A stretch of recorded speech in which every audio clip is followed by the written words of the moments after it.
I need to tell you something that's been eating me alive for 3 years now. And I'm only talking about it because the courts finally sealed the records. And I can speak without jeopardizing the case. My name is Marcus Webb, and I'm a retired Marine Corps sniper with 2 tours in Afghanistan and 1 in Iraq under my belt. Over my 12 years of service, I've taken shots from over 200 yards that most people wouldn't believe possible. I've had my finger on triggers that decided life and death in fractions of seconds. I've operated in the most hostile environments on Earth, faced enemy combatants who wanted nothing more than to see me dead, and I've come home with commendations, medals, and scars that tell stories I'll never fully share. But nothing, and I mean nothing, in all my years of military service, all my training, all my combat experience, prepared me for the moment I heard a gunshot ring out in my own backyard on a sunny Saturday afternoon and saw my 12-year-old daughter Sarah crumple to the ground, blood spreading across her yellow sundress. That day changed everything. The woman who pulled that trigger, Linda Hutchison, president of the Meadowbrook Estates Homeowners Association, wife of a prominent attorney, respected member of the community, volunteer at the local church. She thought she was untouchable. She thought her position, her husband's connections, her spotless reputation, and her standing in the community would protect her from any real consequences. She was catastrophically wrong. But here's the confession that haunts me every single night. For exactly 47 seconds after that gun went off, I timed it later. When I watched our security footage, I became the person I'd spent years training to be in combat zones. My mind went cold, calculated, lethal. I assessed distance, wind conditions, sight lines. I mapped out exactly how I could neutralize the threat permanently. And I'm not proud of what I almost did in those 4 to 7 seconds. I'm not proud that part of me, the part that had been forged in war, wanted to. This is the story of how an HOA president's hatred of my disabled daughter escalated, from petty harassment to attempted murder, and how everything she built came crashing down around her. But it's also the story of how close I came to throwing away everything I'd fought for, everything I believed in, for revenge. Asterisk, let me take you back 14 months before the shooting, to when this nightmare began. It was March 2023. And we just moved into Meadowbrook Estates, an upper-middle-class subdivision in suburban Marietta, Georgia. Picture perfect, the kind of neighborhood where every lawn is professionally maintained, where the houses are beautiful but eerily similar, where everyone drives luxury SUVs and the kids go to private schools. It was a big step up from our previous neighborhood, made possible by my military disability pension and Jessica's promotion to senior hospital administrator. The realtor, a cheerful woman named Brittany who wore too much perfume, had walked us through the property twice. "You're going to love it here," she gushed. "Amazing schools, fantastic community events, and the whole really keeps everything pristine." The president, Linda Hutchison, is very dedicated to maintaining property values. That tight smile when she said Linda's name should have been my first warning. But we were focused on other things. Sarah has cerebral palsy. She was born 3 months premature. Spent the first 4 months of her life in the NICU, and the doctors told us she'd likely never walk. She's in a wheelchair, but don't let that fool you. My daughter is brilliant, funny, stubborn as hell, with a smile that could melt glaciers and a vocabulary that makes English professors jealous. She reads at a college level. She's teaching herself coding, and she has this way of seeing the world that makes everything brighter. When we bought the house, we specifically chose it because the backyard was flat, spacious, and perfect for building a wheelchair-accessible garden where Sarah could have some independence and pursue her growing interest in botany. The previous owners had started a small vegetable garden, and Sarah had immediately fallen in love with the idea of growing her own tomatoes, herbs, and flowers. "Dad, imagine," she said during our walkthrough, her eyes shining with excitement, "I could do real scientific experiments, track growth rates, test different soil compositions, maybe even hybridize different tomato varieties." How could I say no to that? We closed on the house in mid-March and spent 2 weeks unpacking, painting Sarah's room her favorite shade of purple, and setting up the wheelchair-accessible modifications we planned. Wider doorways, a roll-in shower, lowered countertops in her bathroom. 2 weeks and 3 days after we moved in, Linda Hutchison knocked on our door. She was exactly what you'd picture when someone says HOA president, 53 years old. Blonde highlights that were definitely expensive, tennis bracelet that caught the light, designer athleisure wear that cost more than my monthly grocery budget, perfect manicure, and a Range Rover in the driveway that was so clean it looked like it had never been driven.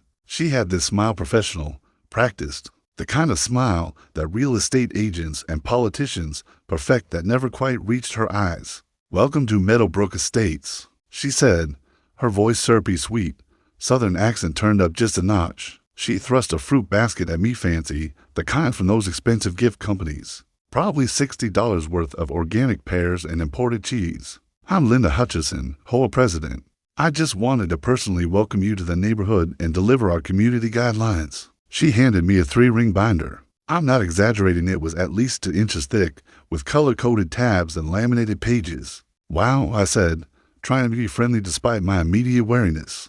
"That's comprehensive. We take community standards very seriously here," Linda said, her smile widening. "Meadowbrook Estates has the highest property values in the county, and we work hard to maintain that. I noticed during your moving that you have some special accommodations." The way she said special accommodations made my jaw tighten, but I kept my voice neutral. "Yes, our daughter uses a wheelchair. We've made the house accessible for her, of course," Linda said, nodding sympathetically. "I also noticed you've been unpacking some construction materials in the garage. Lumber, bags of soil. We're planning to build a raised garden bed for our daughter," I explained. "She's interested in botany, and the previous owners had mentioned the backyard was great for growing vegetables. We're going to make it wheelchair accessible so she can maintain it herself." Linda's smile flickered for just a fraction of a second. If I hadn't been trained to read micro-expressions, I might have missed it. But I saw it, the tightening around her eyes, the slight downturn at the corners of her mouth. Quickly corrected. "Well," she said, her voice still pleasant, but with a new edge. "Any exterior modifications to your property require HOA approval. It's all detailed in the binder section 4, subsection C, paragraphs 12 through 18. We have very specific aesthetic standards here at Meadowbrook Estates. Every structure has to be reviewed to ensure it maintains the visual harmony of the community." "It's just a raised garden bed," I said, feeling the first prickle of irritation. "Wooden frame, maybe for by 8 feet, filled with soil. We were planning to use cedar to match the fence. Nothing that would impact property values or neighborhood aesthetics. I'm sure it'll be lovely," Linda said, but her eyes told a completely different story. "You'll just need to submit the application. There's a form in section 4 of the binder. 60-day review period minimum. We'll schedule a board vote and let you know the decision. Oh, and there's a $250 application fee." $250? I repeated. "To plant vegetables? It covers the administrative costs of the review process," Linda explained smoothly. "Architectural evaluation, impact assessment, neighborhood notification, board deliberation time. It's all outlined in your HOA covenant. You did receive the covenant when you purchased the house, correct?" "Yes," I said through gritted teeth. "Wonderful." Her smile was back to full wattage. "Well, I'll let you get settled. Welcome to Meadowbrook Estates. I'm sure you'll find our community standards keep everything absolutely perfect here." She turned to leave, then paused, glancing back at our house. I followed her gaze and realized she was looking at Sarah's bedroom window, where my daughter sat in her wheelchair, reading. "Your daughter," Linda said casually. "She'll be attending school in the district?" "Yes, Meadowbrook Middle School. They have special programs there." "She's in a gifted program," I said, unable to keep the pride out of my voice. "She tested into advanced classes for math and science." "How nice," Linda said, but again, that smile didn't reach her eyes. "Well, I hope she adjusts well. Sometimes children with challenges can find it difficult to fit into established social groups," and there it was. The real Linda Hutchison, just barely visible beneath the veneer of Southern hospitality. "My daughter," I said quietly, "doesn't have challenges fitting in anywhere. She's brilliant, kind, and the best person I know." Linda's mask slipped back into place instantly. "Of course, I didn't mean to imply anything else. You have a blessed day now." She walked back to her Range Rover, and I watched her go, that binder heavy in my hands. Jessica came up behind me. "How bad?" "Bad," I said. "We need to read this thing cover to cover. I think we might have a problem." That was the lie, right there. The pretense that this was about rules, regulations, community standards, and property values. The fiction that Linda Hutchison was simply a dedicated HOA president maintaining neighborhood quality. What I didn't know yet, what I wouldn't fully understand until much later, was that Linda had decided the moment she saw Sarah's wheelchair ramp that our family didn't belong in her neighborhood. Everything that came after was just her finding ways to make that preference a reality. The garden bed application was denied 6 weeks later. The rejection letter was 2 pages long, single-spaced, citing multiple sections of the HOA covenant. The official reason: proposed structure not in keeping with community aesthetic standards, as outlined in Section 4, Subsection C, Paragraph 14, which requires all exterior modifications to maintain visual harmony with existing neighborhood architecture. I read it 3 times, trying to understand how a wooden raised bed for vegetables could possibly violate visual harmony. "It's a garden," I said to Jessica that night. The rejection letter crumpled on our kitchen table. People have gardens. There are gardens in this neighborhood. I've seen them, but those were approved, Jessica pointed out, which means Linda can approve them when she wants to. Then we'll reapply, I said.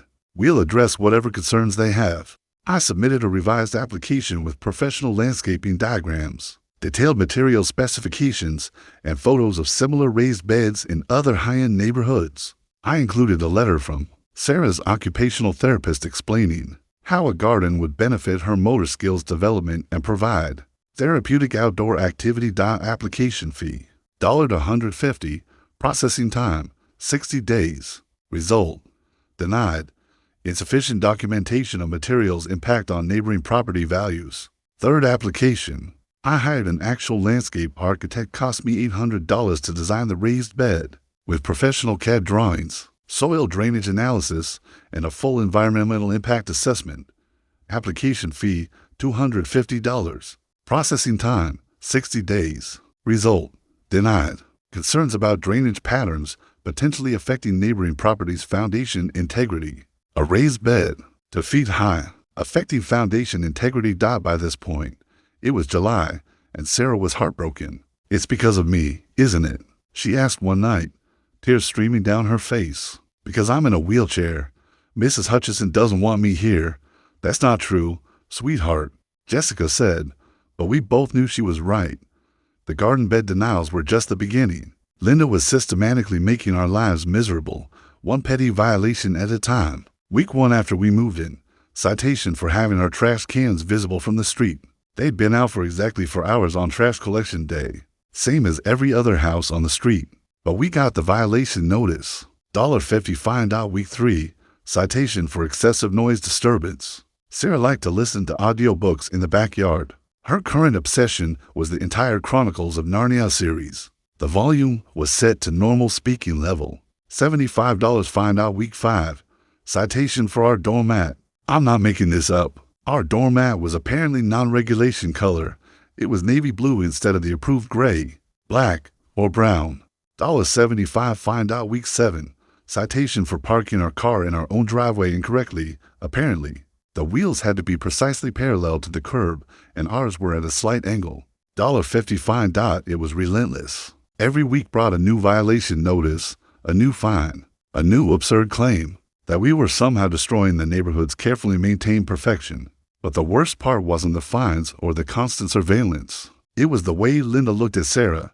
We'd be outside Sarah doing homework at our patio table, or reading in her wheelchair in the shade, and Linda would suddenly appear, trimming her hedges, checking her mailbox, taking a neighborhood walk, and she'd stare at Sarah with this expression I recognized from my military days. From villages where locals looked at us like we were invaders who didn't belong. It was contempt. Pure, undisguised contempt. My wife noticed it too. Jessica, who's one of the most compassionate people I've ever met, who sees the good in everyone, came inside one afternoon shaking with anger. She was photographing Sarah, Jessica said, her voice tight. I caught Linda standing at the fence line with her phone, taking pictures of Sarah in the backyard. When I asked what she was doing, she said she was documenting potential violations and that she had every right to photograph visible property concerns. She called our daughter a property concern. I felt rage building in my chest, the kind I hadn't felt since combat situations. "Marcus," Jessica said, grabbing my arm, "she's escalating. This isn't just about a garden anymore. She's trying to force us out. She doesn't want a disabled child in her precious perfect neighborhood. Let her try," I said. "We're not going anywhere. This is Sarah's home. We have every legal right to be here. But what if she—" Jessica stopped, but I could see the fear in her eyes. "What if she what?" I asked gently. "What if she finds a way to hurt us? To hurt Sarah?" People like Linda, when they're this obsessed when they hate this much. Marcus, I'm scared. I pulled her into a hug. She can't hurt us. There are laws, federal protections for disability discrimination. If she crosses any actual lines, we'll destroy her legally. But she won't. She's too smart for that. I believe what I was saying. I genuinely thought Linda Hutchison, for all her pettiness and cruelty, would stop short of doing anything actually dangerous. I was so damn wrong. The harassment continued through summer and into fall. August brought citations for our lawn being unevenly cut. We'd hired the same lawn service. That did half the neighborhood. September. We were fined for Halloween decorations being put up one day before the approved decoration period. October. Linda filed a formal complaint claiming our front porch light was excessively bright and disturbing. Neighbors it with the same 60-watt LED every other house. Each violation came with fines, ranging from $50 to $150. By November, we paid over $1,500 in HOA fines for violations so petty and arbitrary they bordered on parody. But Linda's masterpiece came in December. Sarah's occupational therapist, Monica, came to our house twice a week for sessions. They'd work on fine motor skills, strength training, exercises designed to give Sarah more independence. Monica was an amazing patient, encouraging, and Sarah adored her. The sessions always happened in our backyard, where we'd set up exercise equipment, where Sarah felt most comfortable. It was private, therapeutic, and completely legal. Linda started photographing the sessions from her second-floor window. I noticed the glint of a camera lens one afternoon, looked up, and saw Linda standing at her bedroom window with a professional camera. Telephoto lens pointed directly at my daughter. My blood ran cold. She's documenting everything, Jessica said that night, after I told her what I'd seen. But why? What could she possibly use therapy sessions for? I found out 3 days later when we received a certified letter from Richard Hutchison, Esquire, Linda's attorney husband, partner at one of Atlanta's most prestigious law firms. The letter was 5 pages of dense legal language, but the core claim was breathtaking in its audacity. Sarah's occupational therapy sessions constituted commercial business activity being conducted on residential property, which violated HOA Covenant Section 7, Subsection A, Paragraph 3, no homeowner shall operate any business, commercial enterprise, or income-generating activity from their residence that creates traffic, noise, or visual impact on neighboring properties. The letter demanded immediate cessation of all commercial activities and threatened legal action, including daily fines of $500 until we complied, plus potential forced sale of our property for material breach of HOA covenant. Attached to the letter were Linda's photographs, dozens of them, printed in color, organized chronologically. Sarah in her wheelchair, struggling with physical therapy exercises. Sarah's face contorted with effort as she worked on grip strength. Sarah in tears during a particularly difficult session. Close-ups of her legs, her twisted hands. Every physical manifestation of her cerebral palsy, documented like evidence in a criminal case. My daughter's most vulnerable, private moments, photographed without consent by a woman who saw her as nothing more than ammunition in a legal war. I sat at our kitchen table, looking at those photographs and felt something break inside me. Not the hot anger of combat, but something colder, more dangerous. We're suing her, I said. Jessica looked at the photographs, tears streaming down her face. Can we? We're suing her into the ground.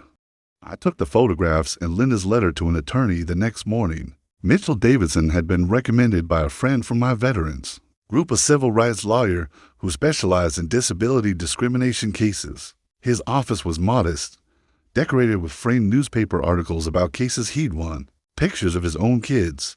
He went through Linda's photographs in silence, his expression growing progressively darker. This is one of the most egregious cases of disability harassment I've seen in 20 years of practice, he finally said. The photographs alone constitute multiple violations: invasion of privacy, harassment of a minor, potentially illegal surveillance depending on Georgia's consent laws for photography. Can we sue? I asked. Absolutely. This is textbook disability discrimination under the Fair Housing Act. The systematic harassment, the targeting of your daughter's medical needs, the photographs, the spurious legal threats, it's all actionable.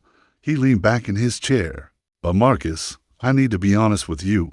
People like Linda Hutchison don't stop just because you threaten legal action. In my experience, they escalate, and sometimes that escalation gets dangerous.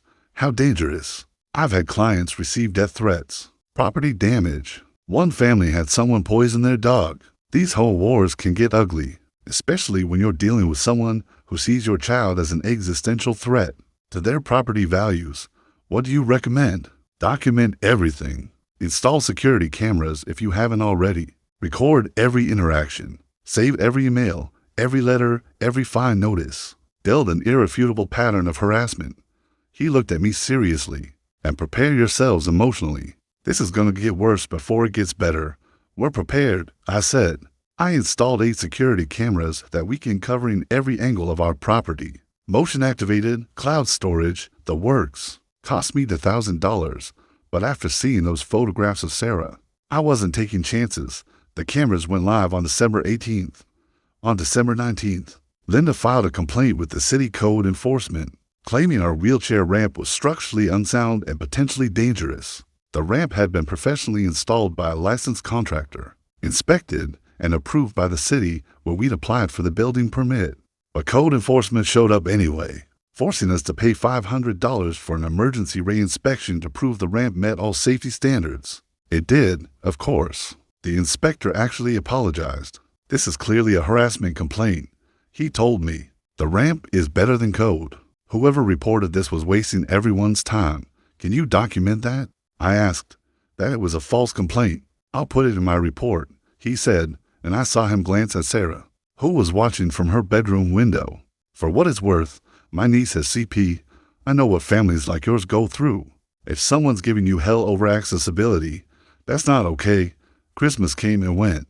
We tried to make it special for Sarah, but the stress was showing. She was having nightmares, asking questions about why Mrs. Hutchison hated her, why we couldn't just move somewhere else, because this is our home. I told her on Christmas night, as she cried in my arms, and nobody gets to tell us we don't belong here. Nobody. But I could feel the situation spiraling. Linda had gone quiet for a few weeks, no new violations, no letters, no obvious harassment. It felt like the eye of a hurricane. That deceptive calm before everything goes to hell. The Kraken. Linda's carefully constructed facade came at the whole community meeting on January 15th. I submitted yet another garden bed application, my 4th. This time, I'd included legal opinions from 2 attorneys stating that denying reasonable accommodations for a disabled child violated federal fair housing law. I'd included documentation from Sarah's doctors about the therapeutic benefits. I basically built an ironclad legal case that even the most biased HOA board would have trouble denying. Jessica stayed home with Sarah, but I went to the meeting, determined to finally get approval and end this nightmare. The meeting was held at the community clubhouse, a pristine building with uncomfortable chairs and motivational posters about maintaining excellence. About 30 homeowners attended, most of them clearly there out of obligation rather than interest. Linda sat at the head table like a queen holding court, her lawyer husband Richard beside her, scrolling through his phone with the bored expression of someone too important to care about. Neighborhood politics. The other board members, 2 men and 1 woman, all looking vaguely uncomfortable, flanked them. The meeting covered standard items, landscaping contracts, pool maintenance schedules, upcoming community events. Then Linda's voice cut through the tedium. Application 2020-408 for 7, she announced, her voice crisp and professional. Marcus Webb for 112 Oakmont Drive. 4th application for raised garden bed structure, wheelchair accessible design. I stood up, holding my documentation. I've addressed every single concern from previous denials. The design has been reviewed by a licensed architect, who confirmed it meets all drainage requirements, uses materials that match existing neighborhood aesthetics, and actually enhances rather than detracts from property values. I've also included legal analysis showing that denial of this accommodation may constitute. Mr. Webb, Linda interrupted, her voice ice cold. The board has reviewed your application and supporting materials. However, we have ongoing concerns about the precedent this approval would set. What precedent? I asked, keeping my voice level. If we allow one family to build custom structures for special needs situations, Linda glanced at her fellow board members, who suddenly found their papers fascinating. Where does it end? Do we approve every accommodation request? Every modification anyone wants to make because of their particular circumstances? The room went very quiet. Special needs situations, I repeated slowly, my hands gripping the back of the chair in front of me. My daughter has cerebral palsy. She wants to grow tomatoes. Building her an accessible garden isn't asking for a special exception. It's asking for basic human decency. Mr. Webb, Richard Hutchison spoke for the first time, not looking up from his phone. This board has a fiduciary responsibility to all homeowners to maintain property values. Emotional appeals about your daughter's condition don't override our legal obligations. Something in his totally casual dismissal of Sarah as a condition made my vision narrow. My daughter is not a condition, I said, my voice dangerously quiet, the same tone I'd used before engagements in Afghanistan. She's a human being who deserves to exist in her own backyard without discrimination. Linda's mask finally slipped. Just for a second, I saw the real person underneath the woman who saw my daughter not as a child, but as a problem to be eliminated. A flaw in her perfect picture. Mr. Webb, she said, her voice dripping with false sympathy. I understand you're very emotional about this situation. As a mother myself, I can appreciate the challenges you face. But this community has standards that we've worked very hard to establish and maintain. Perhaps, she paused dramatically, perhaps Meadowbrook Estates simply isn't the right fit for your particular family situation. There are other neighborhoods that might be more suitable for families with your needs. There it was, the first real crack, the open admission that this was never about gardens or property values or HOA regulations. This was about erasing my daughter from Linda's perfect picture. The room erupted. Several homeowners started talking at once, some shocked, some clearly agreeing with Linda. One woman in the back row stood up. That's disgusting, she said, her voice shaking. You're literally telling them to leave because of their disabled child. I'm simply stating facts, Linda said coolly. Some neighborhoods are better equipped for certain populations. It's not discrimination to acknowledge that. It's the textbook definition of discrimination. The woman shot back. Richard Hutchison stood up, his 6'3" frame imposing. This meeting is getting out of hand. We'll table the garden bed application for further review and reconvene next month. No, I said, still standing, my voice cutting through the chaos. We're not tabling anything. You're going to vote on this application tonight. You're going to vote it down, because that's what you intended to do all along. So let's stop pretending this is about regulations and just admit what it really is. Linda's eyes flashed with anger. Fine, let's vote. All in favor of denying application to OTA for 0847? For hands went up. Linda, Richard, and both male board members. Motion passes, Linda said with cold satisfaction. Application denied. On what grounds? I demanded. Insufficient evidence of property value neutrality, Linda recited. Per Section 4, Subsection C, Paragraph 19, the burden of proof for modifications rests with the applicant to demonstrate no negative impact on surrounding property values. The board finds this burden has not been met. That's not a real standard, I said. How exactly does someone prove a negative impact hasn't occurred? That's your problem to solve, Mr. Webb. Linda gathered her papers. Now, if there's no further business, we're not leaving, I said quietly, and something in my tone made the room go silent again. This is our home, Sarah's home, and we're not going anywhere just because you don't want to see a wheelchair ramp. When you look out your window, we'll see about that, Linda replied, and the naked threat in her voice made several people gasp. I walked out of that meeting knowing things were about to get much worse. I was right. The harassment escalated dramatically, and immediately after that meeting, January 16th, the day after the meeting, Linda filed a complaint with county code enforcement, claiming our wheelchair ramp violated setback requirements. It didn't. We had all the permits, all the inspections, everything properly documented. But we had to pay another $500 for an emergency inspection and take a day off work. To meet the inspector, January 18th, Linda organized a neighborhood beautification committee. The first meeting was held on our sidewalk, directly in front of our house, with Linda and 6 other homeowners talking loudly about properties that are lowering the tone of Meadowbrook Estates and homeowners who refuse to maintain standards. Sarah heard them from her bedroom window. That night, she asked if we were going to have to move. January 22nd, we received a mass email sent to every homeowner in Meadowbrook Estates from Linda, with the subject line urgent, proposed construction project alert. The email claimed we were planning extensive construction modifications that would significantly impact neighborhood traffic, noise levels, and property values, and encourage neighbors to submit written objections to the HOA board. The extensive construction project was still the 4x8 foot raised garden. Bed. Several neighbors who actually liked us called to ask what was going on. A few were sympathetic, others weren't. Look, I get it. One neighbor said awkwardly, "Your daughter seems like a nice kid, but Linda's got a point about property values. We just bought this house last year, and we need the value to hold for when we sell. Maybe you guys could just, find a place that's already accessible. Wouldn't that be easier?" I hung up on him. January 25th. Linda filed a formal complaint with our homeowner's insurance company claiming that Sarah's wheelchair use and medical equipment created increased liability risk for the neighborhood. Our insurance company sent us a letter asking for clarification, which our attorney had to respond to. More legal fees. January 29th. Someone we had no proof it was Linda, but the timing was suspicious. Called Child Protective Services with an anonymous report claiming Sarah was being neglected because she spent excessive time alone in the backyard without supervision.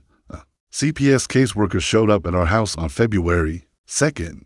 Jessica and I had to take her through our entire house, show her Sarah's medical records, her therapy schedules, explain our family routines. The caseworker was apologetic. "This is clearly a malicious report," she said. "Your daughter is obviously well cared for. Someone's trying to harass you. Can you tell us who made the report?" I asked. "Anonymous reports are confidential," but she looked at me significantly. "Between you and me, I've seen this before in HOA disputes. People weaponize the system to attack families they don't like. It's disgusting, but it happens." The CPS visit sent Jessica over the edge. She cried for 2 hours after the caseworker left, terrified that someone might actually try to take Sarah away from us. "We need to fight back," she said through her tears. "We can't just keep taking this. She's trying to destroy us, Marcus. She's trying to destroy our family." "I know," I said, holding her. "Mitchell is building our case. We're documenting everything. When we sue her, we're going to bury her." But I was starting to doubt whether legal action would be enough. Linda seemed untouchable, protected by her husband's legal expertise, her position in the community, her network of connections. Then she made her first major mistake. It was February 14th, Valentine's Day. Sarah's occupational therapist Monica came for her twice-weekly session. They were working in the backyard, Monica guiding Sarah through exercises designed to improve her grip strength. I was in my home office, which had a window overlooking the backyard. I happened to glance out and saw Linda at her bedroom window again, camera in hand. But this time, something was different. She wasn't just photographing. She was filming, and she was narrating something into her phone. I grabbed my own phone, zoomed in, and started recording her recording us. 20 minutes later, Linda posted to the Meadowbrook Estates private Facebook group. The post had been made hours ago, but I only saw it when a neighbor who was sympathetic to us sent me a screenshot. Linda had posted a video heavily edited showing Monica working with Sarah in our backyard.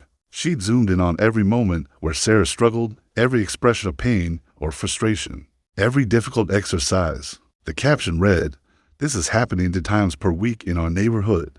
Unsupervised therapy sessions that create noise, visual disturbance, and decrease everyone's property values. This family has been repeatedly asked to conduct these commercial activities elsewhere, but they refuse. This is why we have HOA standards to prevent situations like this that impact our entire community. If you agree this is unacceptable, please contact the board to voice your concerns." The comments were a mix of support for Linda and thankfully people calling out how inappropriate the post was.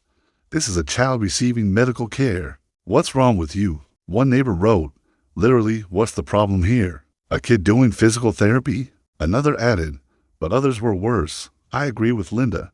This belongs in a clinic, not a residential neighborhood. We didn't buy houses here to see this kind of thing." Linda's right about property values. I took screenshots of everything and sent them to Mitchell Davidson. His response came within an hour. "This is it. This is gross negligence, harassment of a minor, invasion of privacy, and disability discrimination all rolled into one post. File the lawsuit. We're going after her." We filed on February 16th.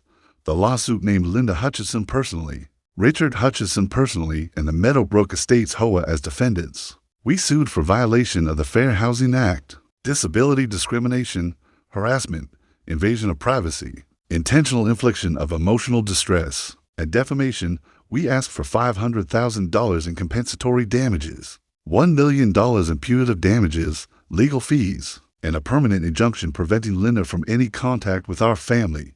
The lawsuit was a matter of public record. It made the local news. HOA president sued for disability discrimination ran in the Atlanta Journal-Constitution.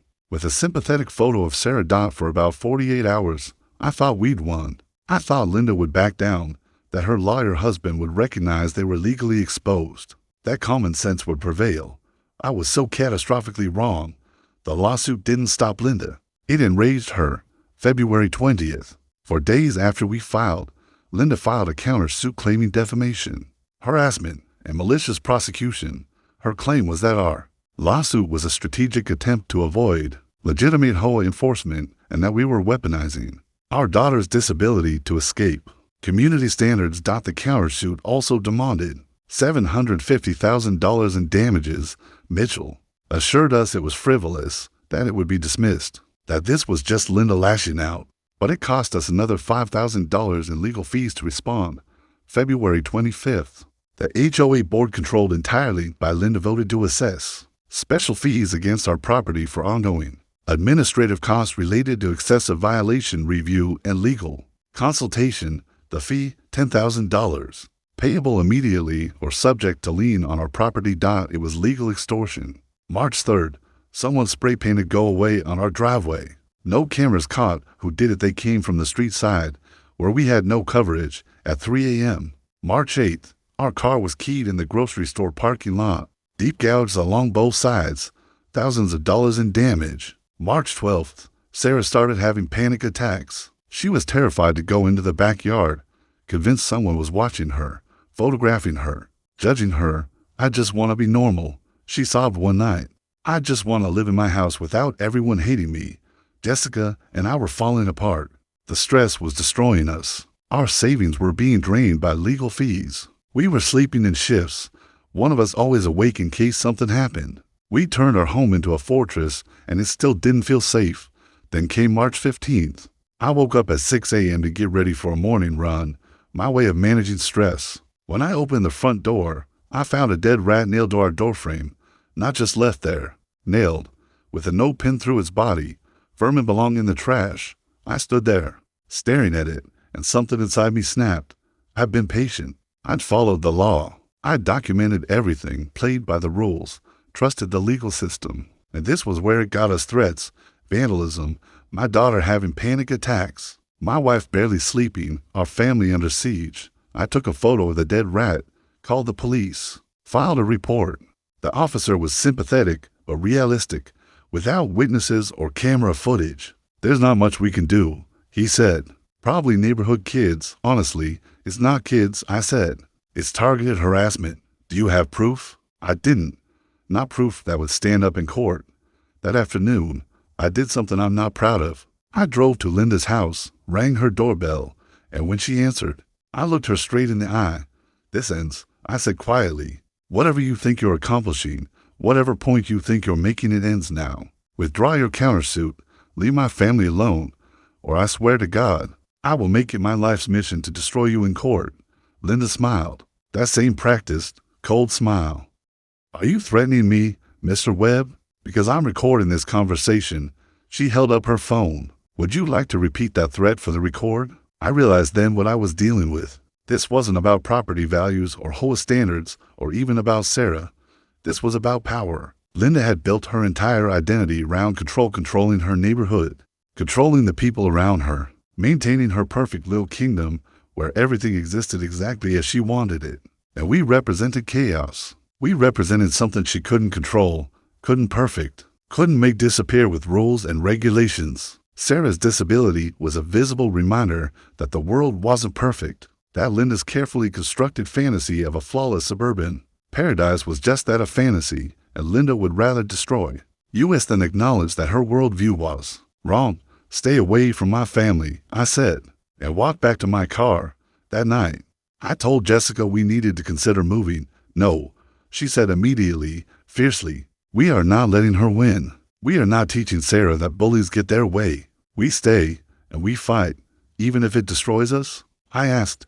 "It won't destroy us," Jessica said. "We're stronger than her. We just have to outlast her." I wanted to believe that. I really did. but I had a growing sense that something terrible was coming, that Linda's escalation wasn't finished, that we were heading toward a breaking point that would change everything. I was right. The breaking point came on a Saturday in late March, March 25th, 2024, a date I'll remember for the rest of my life. Sarah had been begging us for weeks to let her try growing something, anything, even if it wasn't in a proper garden bed. Dad, please, she'd say every few days. I could use pots on the patio. That doesn't need HOA approval, right? Mrs. Hutchison can't stop me from having potted plants. Every time I had to tell her no, explain that any visible landscaping modifications required approval. Watch her face fall as she tried to understand why the simple act of growing a tomato plant in her own backyard was somehow forbidden. That Saturday morning, I'd had enough. Screw it, I told Jessica over coffee. We're planting a garden. Marcus, the HOA can fine us all they want.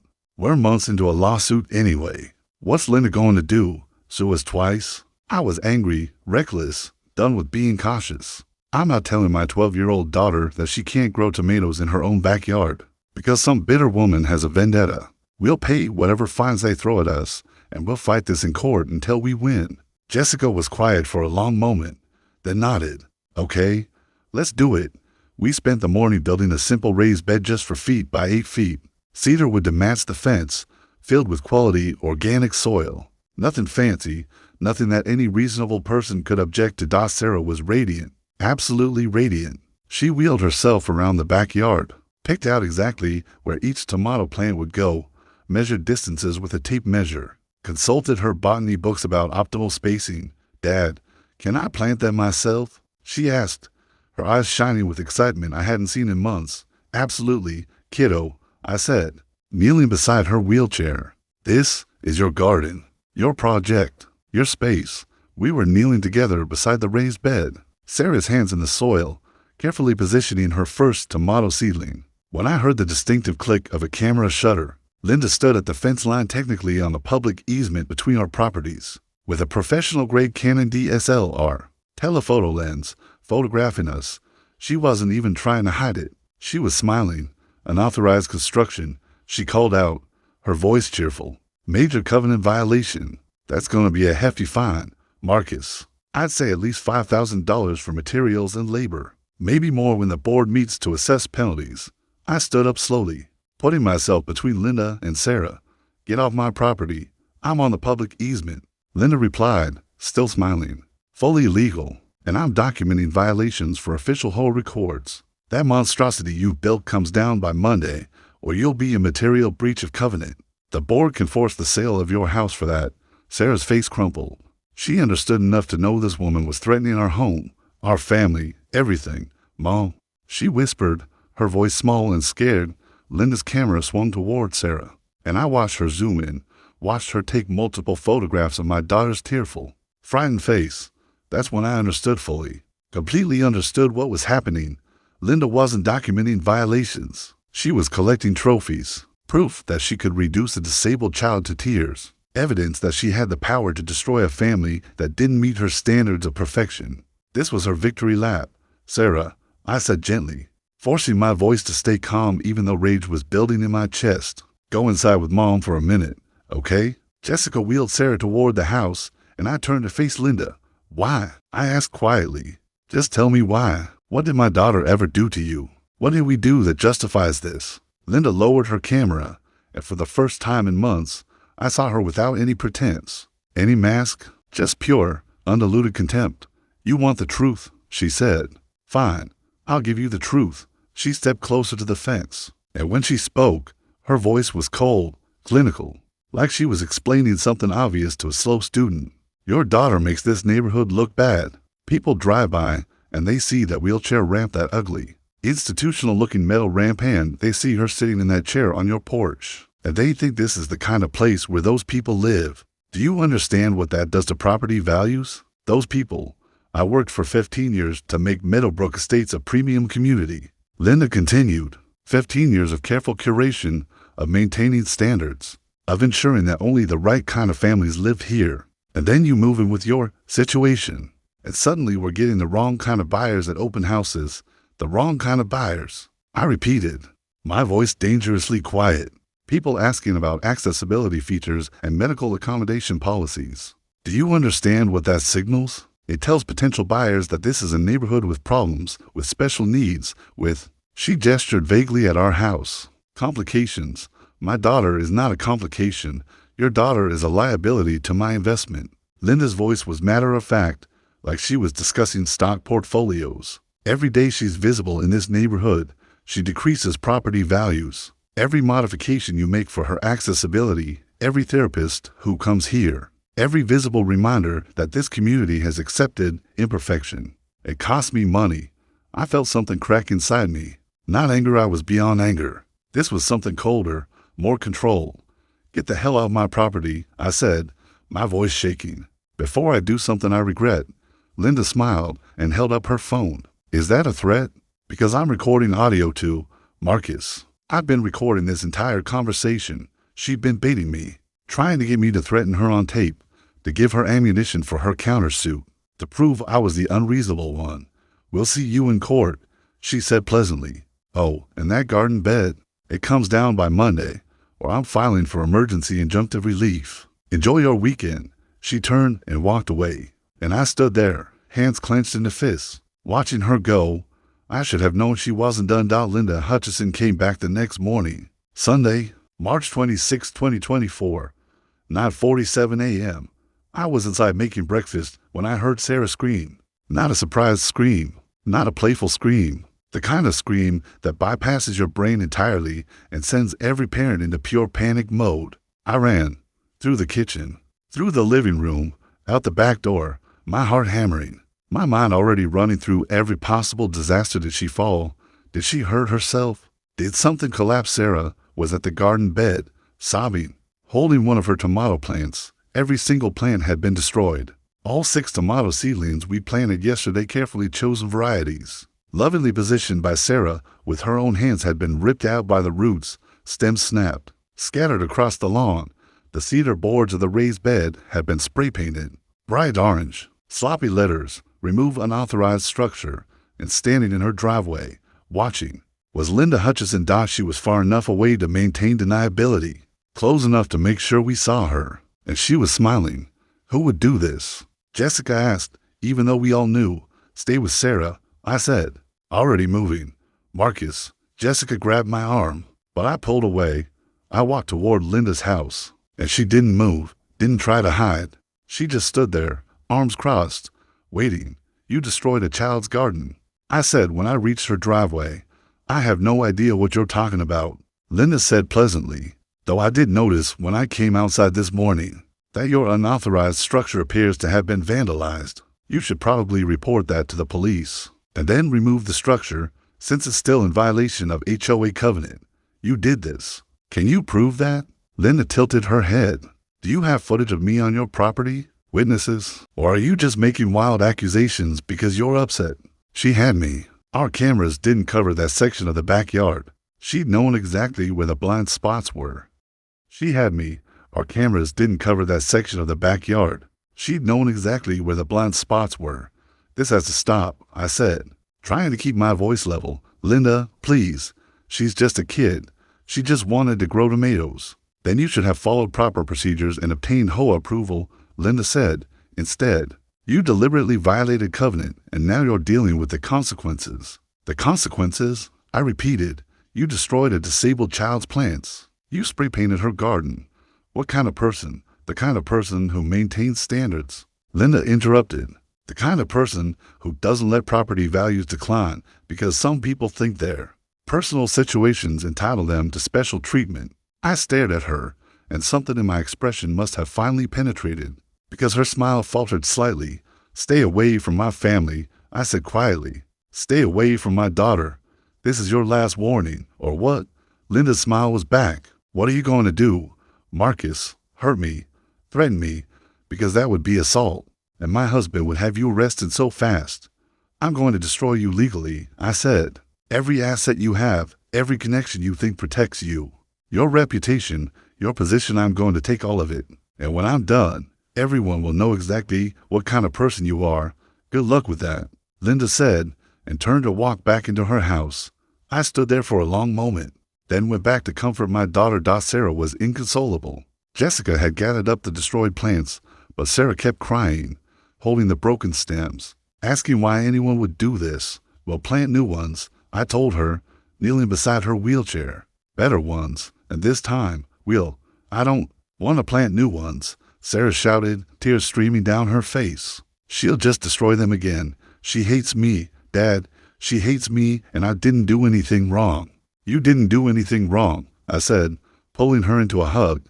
None of this is your fault. None of it. Then why won't she leave us alone? I didn't have an answer. We spent that Sunday cleaning up the destroyed garden, scrubbing orange spray paint off cedar boards, documenting everything for our lawsuit. Mitchell Davidson came by that afternoon to photograph the damage and take our statements. This is good for our case, he said, which felt I've seen my daughter's destroyed garden being good for anything.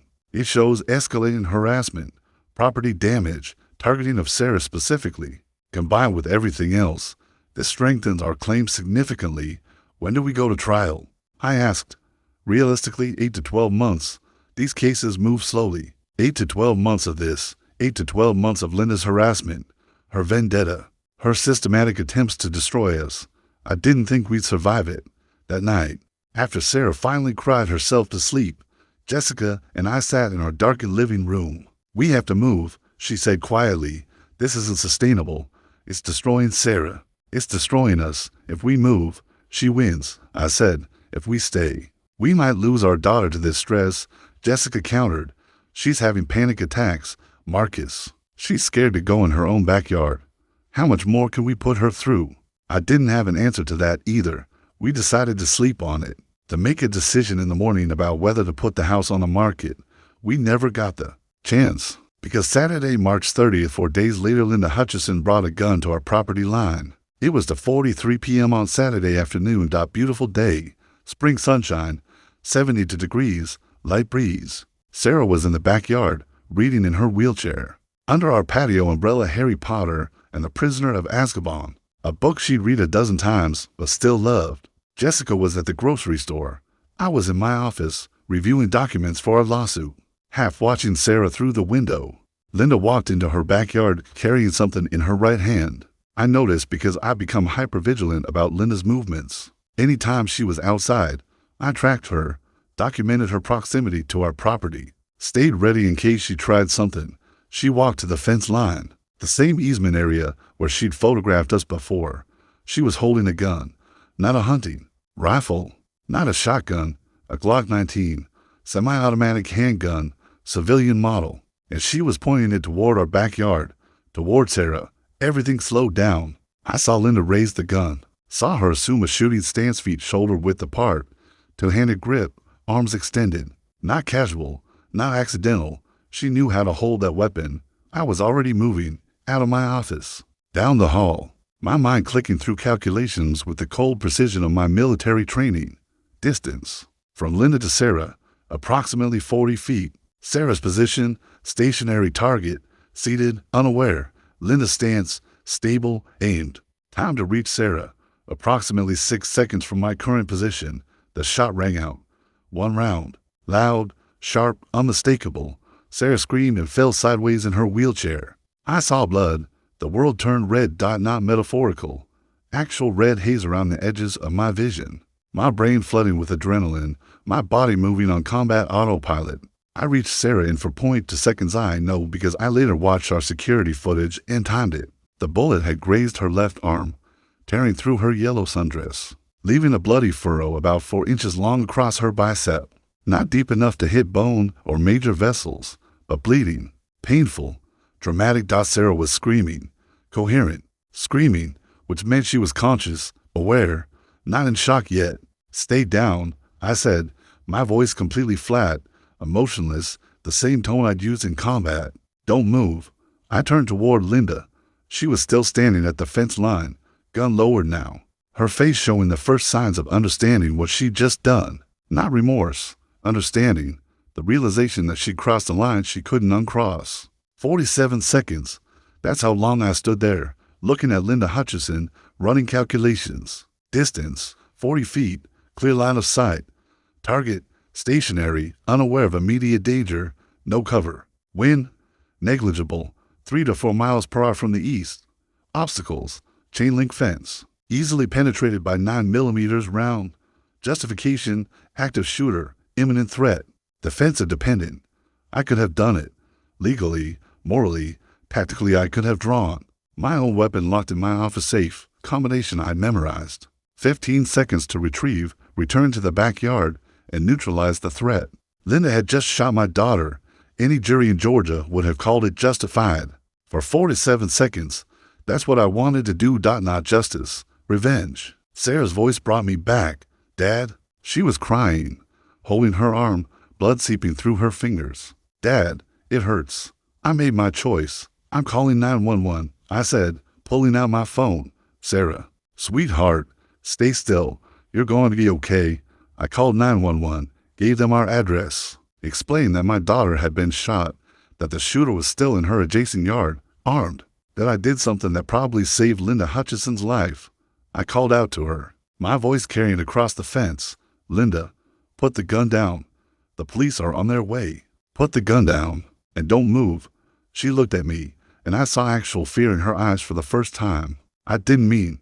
She started, put the gun down. I repeated.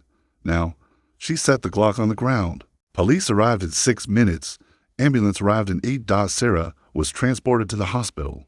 The bullet wound was superficial, requiring cleaning, butterfly closures, antibiotics. But no surgery. Physically, she'd be fine.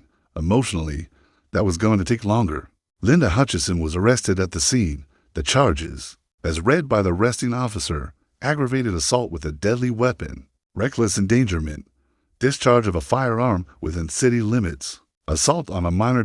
Her husband Richard showed up while police were collecting evidence. I watched him try to argue with the officers, try to claim this was a misunderstanding, an accident. Mr. Hutchison, one of the detectives, said warily, your wife discharged a firearm at a 12-year-old child. There's video evidence. There are witnesses. There's a victim with a gunshot wound. This isn't going away. They confiscated the Glock. They photographed the scene. They took my statement, took Linda's statement, collected our security footage, and they took Linda away in handcuffs. I watched from our front porch as they put her in the back of the patrol car, and I felt nothing. No satisfaction, no relief, no victory. Just exhaustion. The criminal trial was mercifully quick. Linda's attorney tried to argue that it was a warning shot, that she'd felt threatened by me during our confrontation the previous week, that she was exercising her Second Amendment rights on her own property. The prosecution had our security footage showing Linda deliberately walking into her backyard with a gun, Linda assuming a shooting stance, Linda aiming directly at Sarah, Linda firing. No provocation, no threat, no justification. Jury deliberated for 3 hours. Guilty on all counts. Linda Hutchison was sentenced to 5 years in prison, eligible for parole after 3. Permanent prohibition from firearm ownership, $50,000 fine, and mandatory anger management and psychological counseling. Richard Hutchison filed for divorce 2 weeks after the verdict. The civil lawsuit was settled out of court. The HOA, desperate to distance themselves from Linda's actions, agreed to remove all violation notices and fines against our property, grant permanent approval for Sarah's garden bed, pay $750,000 in damages, establish a non-discrimination policy and mandatory training for all board members, fund a disability awareness program for the community. Linda and Richard personally paid an additional $500,000. We didn't spend the money on ourselves. We established a foundation to help other families facing HOA disability discrimination, funding legal support and advocacy. Sarah named it the Tomato Plant Project. Asked us 3 years later. I'm sitting in our backyard, watching Sarah tend her garden. It's bigger now, 3 raised beds, all wheelchair accessible, bursting with tomatoes, herbs, peppers, and flowers. She's 15 now, still brilliant, still stubborn, still the best person I know. The scar on her arm has faded to a thin white line. The emotional scars took longer to heal, therapy, medication for anxiety, months of nightmares. But she got through it. We all did. Meadowbrook Estates has a new HOA president, a kind woman named Patricia, who organized a neighborhood welcome committee. When a family with an autistic son moved in last year, the community actually feels like a community now. Linda Hutchison was released on parole after serving 2.5 years. I heard she moved to another state.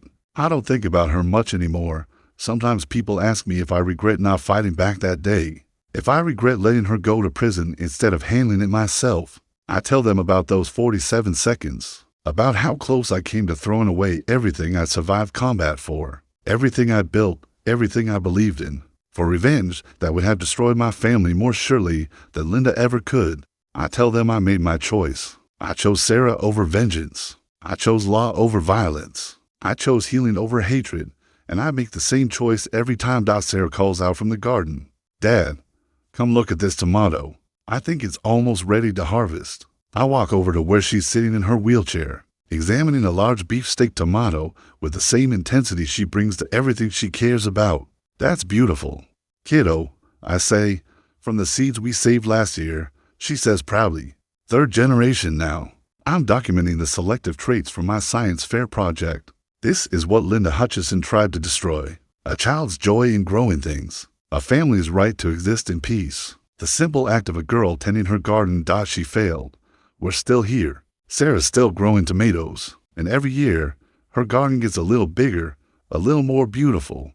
Proof that hatred and cruelty and small-minded bigotry can't win. If you're willing to stand against them, not with violence, with persistence, with courage, with love, and sometimes with just the stubborn refusal to let them take away your daughter's tomatoes,